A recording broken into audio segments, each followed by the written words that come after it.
Hi everyone, welcome to our channel. So this is part 2 video on .NET 7 Web API CRUD example using NT Framework Core.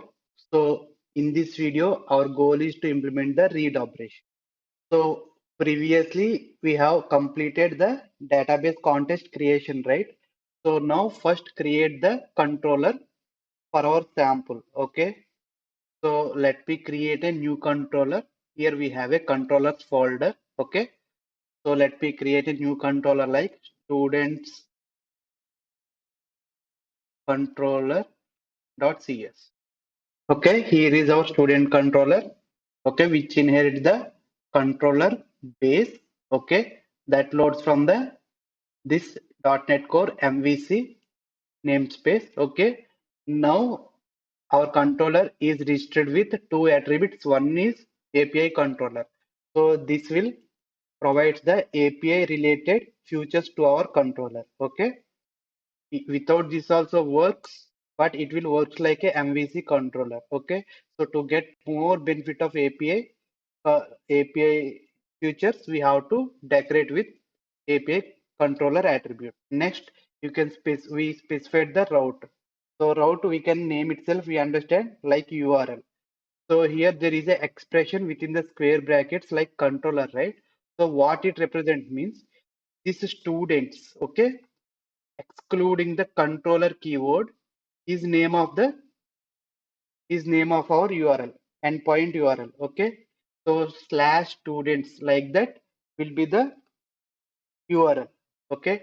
So that is because of this expression. So if you don't want this controller name-based URL, you can specify anything custom like this, like a text. Now my endpoint will contain text in the URL. Okay. So by default, it will take the name of the controller. This expression represents. Okay. Now first let's inject our DB context into my controller. So let's create the constructor and let me create a read-only variable of my old DB context. Okay,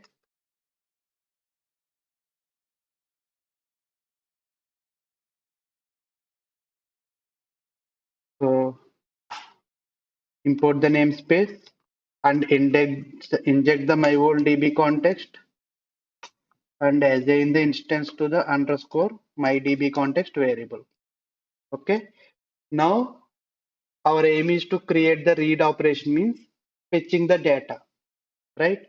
So for that, we have to create a action method is nothing but a function, a logical unit that gets executed for each HTTP request based on their HTTP verb type. That means get, post, put, delete like that. Okay.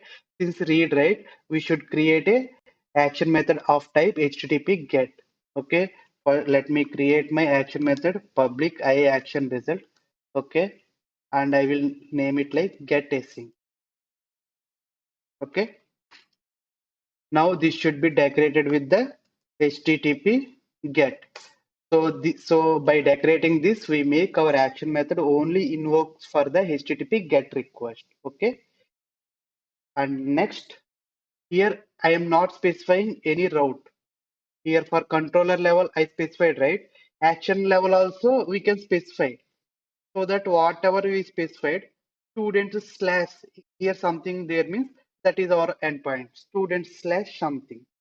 Okay, but I try to avoid creating the route explicitly because by default action method gets executed based on the HTTP verb types. For suppose if we have more than one HTTP get verb, then we must specify the route type for the one of the action method, or else we will get an exception like ambiguous action methods in our control. Okay, since currently I'm having only one action method, right? HTTP get. So I will not add the route attribute. I can use the database context. So I have already mentioned database context represent my database, right? So my old DB context. Okay. dot students. We have created the property, right? Students dot. There are several entity framework link to extension methods that can generate the SQL query. So now I want to fetch the all data, right? So I can use the extension method like to list async. I want to use the asynchronous call. Okay. Now let's import the entity framework core namespace. Okay. So now this line of code generate a SQL query like select star from student. That means it fetches all data from the student. Okay. So where students equal to. Now once I got the data, it must be awaited and it should be enclosed with a task result set. Okay. Now once I got the result, I have to return to the user. So for returning, return okay. Okay. This okay method returns okay result object that gives the status of 200 along with the response. Okay. Students. Now this data will be written as a JSON response. Okay. So that's it. That is our endpoint for getting the all the records, means reading the all the records from the database. So now let's run our application. So to run our application, the command is .NET watch run. So here first go to our properties and here you can see the JSON launch settings.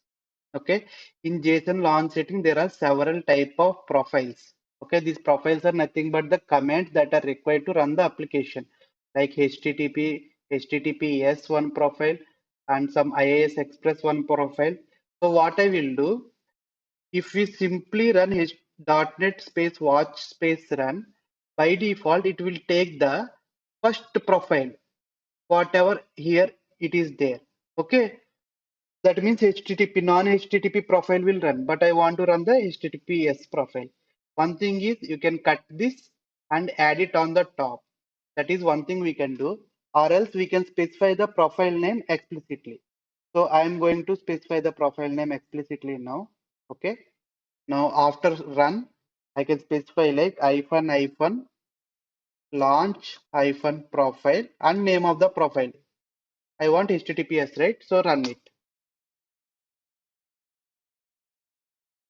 So here you can see our project is start building. And I have mentioned that Swagger, this is the Swagger page, testing tool for the developers. Okay, nicely, the name of the controller or endpoint will be separated like this. Here you can see students my get endpoint. Okay, now to test, click on try, and if I execute, the API call gets invoked. Okay, and I have already inserted some dummy data into my student table because I am implementing read operations, right? I have to see some data as a output. So I inserted already some dummy data. So let me show you. I have inserted one record. So I am expecting this record as my API response. So if I go to Swagger, if I click on execute, see it is loading, means API call triggered. And I got response. And here you can see the response body. See, first name, Yochen, last name, age, gender, all the data. Array of data. In that I have single record, right? That single record is given as a response. And here you can see the code, status code 200, that means success. And here is our actual endpoint slash students. How up to here slash and students will recognized by the controller.